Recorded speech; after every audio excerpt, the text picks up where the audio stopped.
I'm not talking 6-8 months ago. I'm talking about right now. What is the better app to drive for? Is it DoorDash or is it Uber Eats? I mean, someone who's done both of these platforms for years, I talk to drivers every single day. And if you're not in the know, this is good. This is a video for you especially, that a lot's been going on. So let's answer this question together. I'm going to keep it simple for you. I'm going to show you the most recent, newest developments on both platforms and a simple pros and cons list so I can get you an updated verdict so you can start making more money. Here's a recent timeline from DoorDash of their changes that affect you. A lot's been going on. Here in Pittsburgh, we saw the introduction of Earn by Time, earning a guaranteed hourly rate, but might have less tips on that option in September. We saw the company highlighting less pay for Dashers in their letter to investors, which kind of makes sense. It's a investor focused letter. So any Dashers listening to those earnings calls, which we stream here this week, by the way, make sure to subscribe so we can see what these companies are actually saying. December, we saw a massive update with a new order screen that is critical that you know the changes. And there's some very real pros and cons in that change, by the way. Package pickup, separate peak pay for Earn by Order and Earn by Time this year. Here in Pittsburgh, we saw a initial increase of the Earn by Time base pay, and then recently a second base pay increase on that Earn by Time. We're kind of thinking, maybe is that to encourage you to drive in those hourly guarantees versus the standard Earn by Order option. A lot's been going on with DoorDash. Actual new not just fluff, I think actual new earnings options for you. And again, here in Pittsburgh, at least, we saw some base pay increases as well. Comment down below if your Earn by Time is increased. Now, pay attention to what Uber Eats has been doing. Not much of anything. Listen, I know I'm in just one marketplace here, but I have not seen, I'll say in a year or two off the top of mind here, new earnings opportunities, new stuff in general. I mean, we saw Uber Connect, like a package option that had to have been 2 years ago, or at least a year and a half ago. There's not been much on Uber Eats. But that doesn't mean that DoorDash automatically wins. Let's go over the pros and cons here. Firstly, the pros of DoorDash. I feel like DoorDash is more predictable than Uber Eats because they do have that static bonus pay, the peak pay. So I can go into that promo tab and I know hey, 12 p.m. until 3 p.m., there's $2 peak pay. And you can also drive in just those market segments. So that kind of rewards you with knowing those different sub marketplaces in the power strips, we call it, areas that are really dense with restaurants in those sub segments. Another pro, because I talked about DoorDash adding more earnings options for you, and I know you're not going to like them all, right?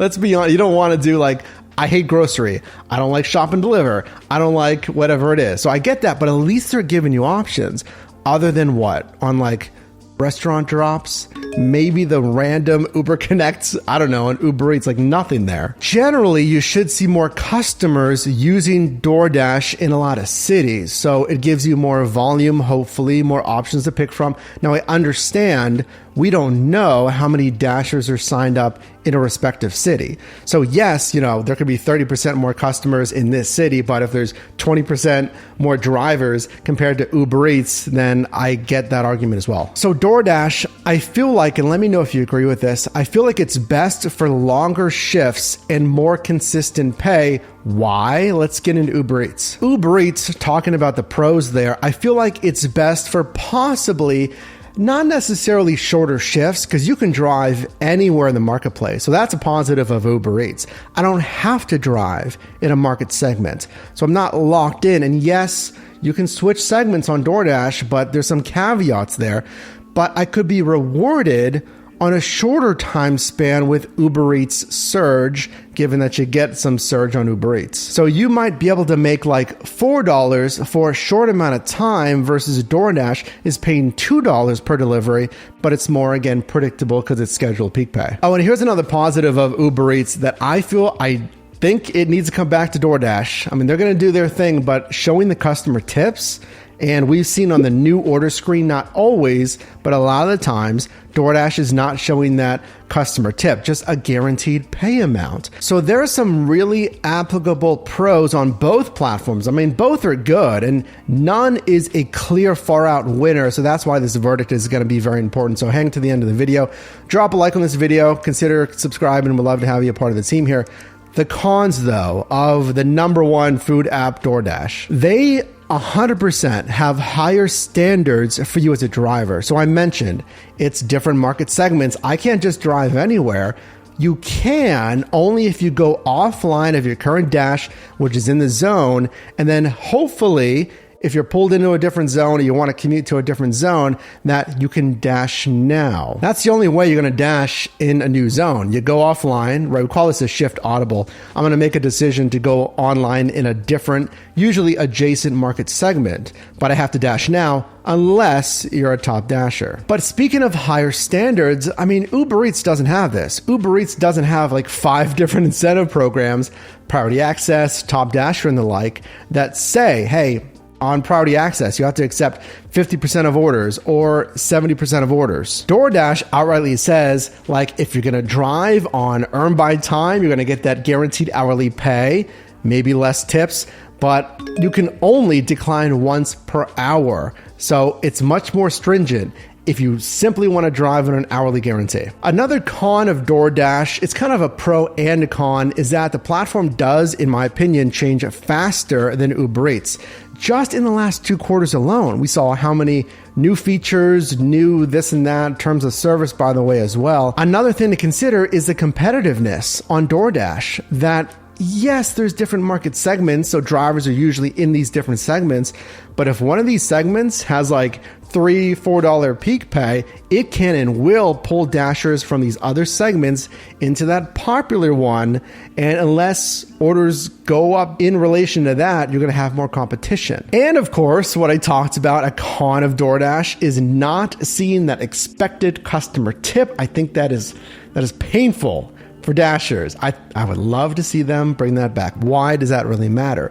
Because I said before, it is base pay plus promotional pay. So peak pay, there's some challenges on DoorDash, but it's usually peak pay, and then customer tips. The biggest piece of the pie on that is that promotional pay, the peak pay. So that's good. I can see peak pay. I love it. Keep sending the peak pay, guys, because that's a big positive of DoorDash over Uber Eats. I think it's more consistent with peak pay. But not seeing a third, basically, of your pay of the customer tip, I don't love that, because it might be like, what, $2 peak pay, and then it's a $4 DoorDash base pay. Base pay is like, what, $2 to $10. So you're looking at a $6 order request when it's hiding a like $10, $12 huge tip from the customer. Uber Eats, on the other hand, so negatives of them is, I don't know, it is very open market. You can drive anywhere, which is good or bad. But I think the real con of Uber Eats is their surge system, which I seriously think it's a love-hate relationship, because Surge for years has made me the most money on Uber and Uber Eats, but it's a volatile. It's changing every 2 to 3 minutes. Now it can reward you for knowing the hot spots in the marketplace and timing.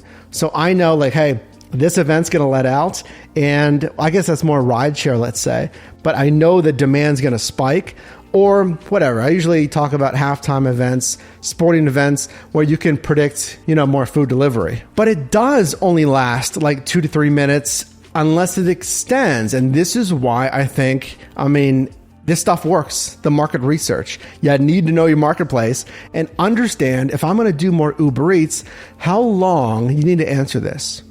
How long does the surge last? Or is it like a blip for 15 minutes, I can accept one order, and then once I've delivered it, I look at my map again and I see that the surge is gone? Because I'll just say anecdotally, comment down below, for either DoorDash or Uber Eats, I've seen, unfortunately, next to zero surge pay. And it came out of nowhere. It happened at least Q1 of this year. And I have not seen surge pay on Uber Eats in a while. One thing you can do, by the way, I'm thinking about is you can message support. I'm probably going to do this just to ask them. Say, hey, can you just look at my account, make sure everything's okay? Because, I used to see surge a lot and now I'm not seeing anything, even when it tells me demand is high. So you can do that just to make sure, because I have heard sometimes support's like, oh yeah, there's a glitch on your account, whatever it is. I mean, let me know how much you believe that, if we're being real here. Verdict, DoorDash, again, more predictable. I think there's going to be more peak pay consistently. It is scheduled. They have the market share. I think it's going to be busy enough. Uber Eats, I think I recently said it was a close second, but I think they've slipped. I think has slipped slightly. They're losing market share.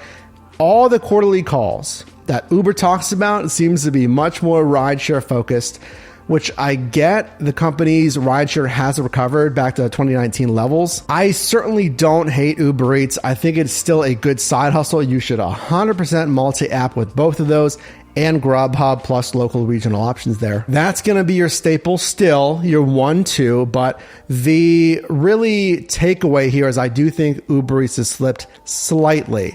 I don't think they're going to have to worry about anything as far as, not being an attractive side hustle for you. I still see them being rock solid. Even Grubhub, I think they're still rock solid. But I'm thinking that DoorDash is pulling away just a little bit, and that is something we're going to continue to watch very closely for you.